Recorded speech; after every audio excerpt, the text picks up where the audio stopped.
شفنا من قبل كيفاش دوزنا مرحلة التقيس، وكيفاش كندوزو من البيضاء حتى كنحصلو على الدجاجة، ودابا غادي نهضرو على الرحلة ديال كيفاش كندوزو من الفلات الصغار حتى ولاو عتوكات وبداو كيرشمو البيض. في البداية كانت فاش جبنا 240 فلوس مسؤول على الدجاجة الفرنسي، بدينا معاهم ب1000 ديماراج واللقاحات اللي كتعطى في هاد المرحلة، ومن بعد كيبقاو غير رابيل على حسب البرنامج ديال التلقيح.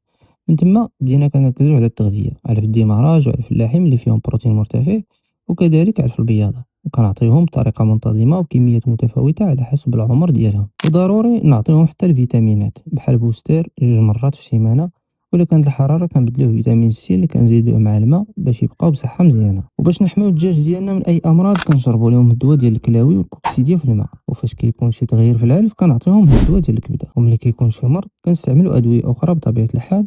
لكن لحد الآن الحمد لله كلشي بصحة مزيانة. وملي كبروا شوية قدينا ليهم بلاصة كبر باش يتحركوا ويسرحوا، وجهزنا ليهم حتى بياضات من قربات الوقيته ديال الرشيم.